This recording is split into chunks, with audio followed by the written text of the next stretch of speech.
Let's get into like scaling to the 5 properties within a year. I think that's incredible feat. How did that start? How did that happen? My first property was a pre-con. I didn't have the money, and I realized through my life that you can't just do things on your own. You need a team. And so I pitched my sister. I said, listen, we've got a pre-con opportunity. It's like 40K down. I do 20, you do 20, let's do it. Fortunately, during the time of COVID, builders were a little bit more lenient and payment plans and deposit plans were a little bit better. So the deposit plan was spread out over 6 months, which meant like each payment was like 10 grand. I hustled and I saved aggressively in order to do that. That was my first property, and that was right before I got my real estate license. Once I got my real estate license, I was driving for dollars and I saw a property listed, and it was right at the turn of when the market was going to come up. And I called up the agent and I just said, listen, I saw this property. We're really interested. I didn't have the money once again. It was a 20% down deal. I had 10%. Out of that 10%, that 10% was actually a bank loan that I had gotten on my business. See, this is stuff no one talks about. It was a business loan, and I took that business loan and invested it into a property. And I, once again, reached out to a family member. I said, it's 20% down. Do you want to go in at 10%? Kind of hustled the deal and bought my first actual resale home. Saw the potential, decided to do a flip. The market was just right, spent about 30K in renos, which we did out of a line of credit. Okay. And we went back in the market and we sold it for triple of what I thought. It was just right at the cusp of when. So you hit perfect timing. It's just perfect timing. It's luck, it's timing, it's experience, it's everything. And that gave me sort of like the leeway to then take that money and go invest into multiple. And I think it's the first step. It's taking the risk. And I know a lot of people, when they ask me, like, how did you do it? And I tell them they're waiting for like some big, it's not, I asked someone for money. Yeah. I went back and pitched my family. I took the risk on the money that I had. Once I put that money down, I was literally going to have nothing.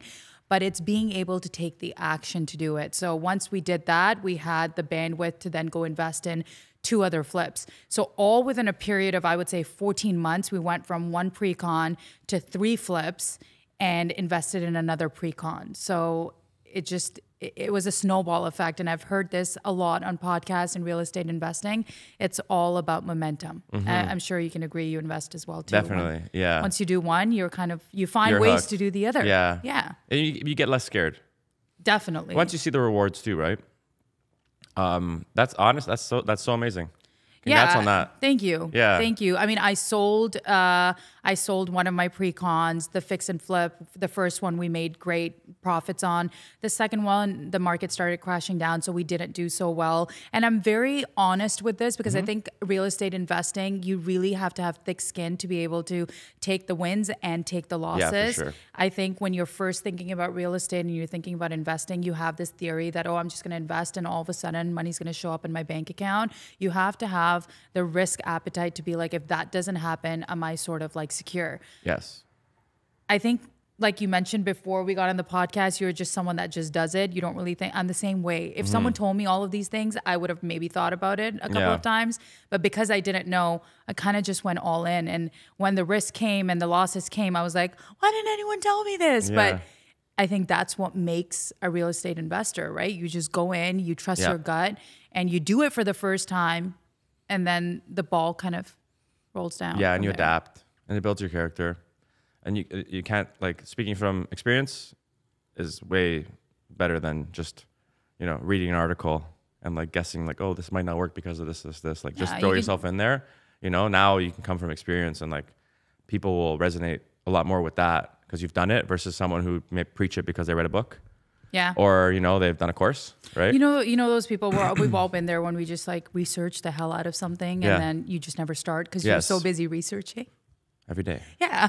Me too. I mean, but I think when you get into real estate, when you do it, you're like, okay, I'm done with the research. I'm just going to do it. And I think that's the difference in anything you do in life. It's the action versus the research. Exactly. So where were these flips? So the first one was in the East End in Oshawa. The second one was in Newmarket. And the third one was in Oshawa too. Durham was like I lived in Durham for a really long time. I saw the potential and just got great deals. I don't really necessarily think the flips and the investing has to do certain particular markets. It's wherever you find a good deal. When I talk to my investor clients too, they're like, is it a good time to buy? I'm sure you have these conversations all the time. If you're getting a good deal, it's a good deal. Yeah, exactly. Yeah, Period. literally. Right? Literally. It's that simple. Yeah, you can't overcomplicate it. Even now, with just this current market too, it's like, it's on a discount. Like this property is on a discount, right? And what's your appetite? Like, are you in this long term? Buy it, you know? Yeah. I think everyone's thinking about like, they're super like narrow minded and thinking about it like today and then tomorrow and then maybe in a month it might drop or, you know, things like that. But you can't get fixated on those things.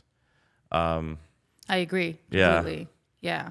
I think once you do get fixated on something, you can spend way too much time talking yourself out of it and the opinion of others. I think if you're a newbie and you're just starting to get into, and I think as a real estate agent, it's super important to be investors ourselves if you can eventually with time, right? Yeah. The economy's changing, the look and feel of a real estate agent is changing. Like, I mean, look at you, you're wearing this nice sweater and jeans. I've seen your videos, right? They're not with like a suit. Yeah. The concept of a real estate agent are more qualified, educated, up-leveled. Well, I'd hope so anyways.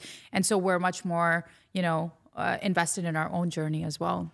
For sure. And my mom bought me this shirt. Oh, So I like it. She texted me the other day. She's like, Matt, I haven't seen you wear the shirt yet. I'm like, you're right.